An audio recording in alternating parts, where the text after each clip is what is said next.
What was I thinking? Thinking that one little jar of paint was going to cover an entire 148 scale medium bomber. Oh!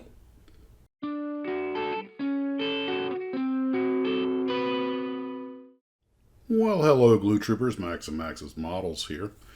Yesterday I was over at Hurricane Hobbies, and while I was browsing around, I started just was always checking the kit model section. I noticed I had a pretty good representation of the superheroes and a lot of the characters. I never built one of those knights before, but I know a lot of you guys had. And some of these kits, the nice Mobius kits, I was thinking, there's an entire generation when you say the Joker, they think, Jared Leto instead of Cesar Romero. I just thought some of these old villains are really classic, but they're kind of missing out. So if I was to find a kid who was interested in building the model characters like that, I might steer him that way. Also started looking at some of the other stuff they had and was wondering, speaking of kids shopping for models, if I was going to tell a young person, here's a good entry-level kit, what would I choose based on what's in the store? I thought about some of these cars and planes that I think are pretty cool, but I'm not sure that would really resonate with them. However, if they wanted a model helicopter, I know this Piasecki Hup. I built it from Atlantis. That's from the old World of Helicopters. I'm sorry, that was for the Helicopters of Industry. Aurora wound up buying the mold back in the 50s. And so a real easy to build, straightforward kit that make a great entry-level kit for a kid. Then I started looking at some of the other kits and thinking, okay, if he wants armor, we've got the Sherman tank, the vehicles, this Atlantis Sinclair truck or any of the tanker trucks. Those are pretty straightforward.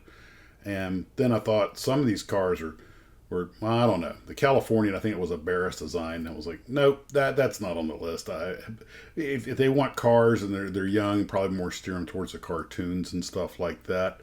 Of course, you've got the Tom Daniel snap tight kits that are really, really great for young kids to get involved with. I've never built the Space 1999 Moon Buggy, but they're into sci-fi. That should be a pretty straightforward kit, I would think. And of course, you've got the Willie Lay stuff, which goes back to my childhood. Stretches the imagination as well as being pretty easy to build. I remember building this Stinson SR9 Reliant because I'd ridden in one as a young man, and I was thinking, that's a pretty straightforward kit.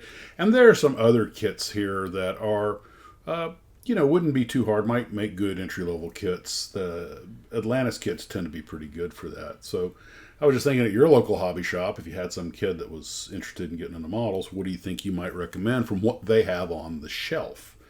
And of course, everybody does stuff through, Evil Bay and Amazon and everything these days. But hey, so I foolishly thought that one jar of Tamiya paint was going to be enough once I thinned it for the airbrush. I have no idea what made me think that would be enough for a big 148 scale Betty bomber. So I had to go back today after putting a single coat on and really not even be able to properly cover the wings.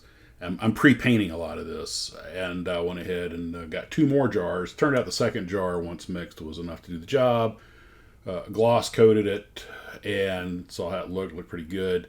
And then I realized these little windows, one of the reasons I'm pre-painting it is because all the little windows up in the nose section, it'll be a lot easier instead of masking them off to go ahead and get this part of the fuselage pre-painted, get the glass in place, and then I can finish off spraying the rest of it, which shouldn't cover any of the glass, but make it easy to tape off. All I really have to take care of the seams, which aren't normally a problem with the Tamiya kit, and then mount the glass. I'm just trying to do a lot of this early to make it easier. Personally, I find once the model's together, yes, sometimes you have to putty a few things, sand them down, and paint, but that's fine. But a lot of times it's a lot easier to do that than it is to mask over a lot of dinky little windows and make it look clean. So since this has the pre-painted windows and canopy sections and everything, I'm just trying to do a nice job, but sort of take the easy road, if you know what I mean. Why create unnecessary work? We'll see how that works once I get further on. Right now, I clear coated it, and then I flat coated it because I realized, especially the areas around the windows, because I realized I'm not going to be able to come over with the flat coat without masking it all off again. So just go ahead and flat coat it now.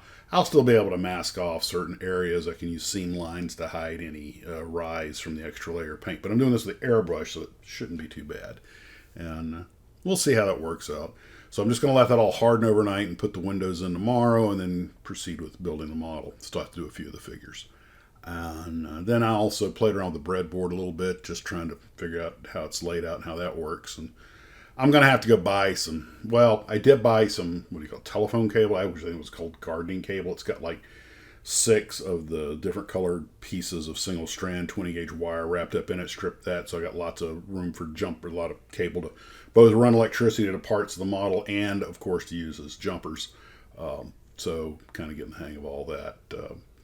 I got a lot to learn. I'm even though I'm wicking out and desoldering a lot of the components to reuse them, I'm gonna have to go actually buy some transistors and stuff, and maybe some timers and sequencers and everything, capacitors.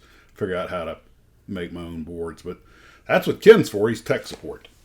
And before I go, I want to give a big shout out to Bob from Gainesville.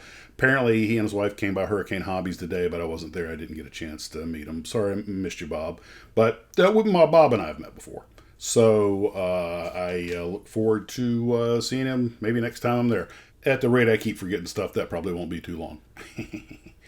Well, that's really about it for today. I can't really go any further until I give overnight for that paint to harden. I know it's acrylic with a lacquer coat, and you can play with it after a couple hours, but you're talking about the master of thumbprints here. So I'm just going to be patient. All right, guys, you take care of yourselves. We'll talk at you later. And as always, model on.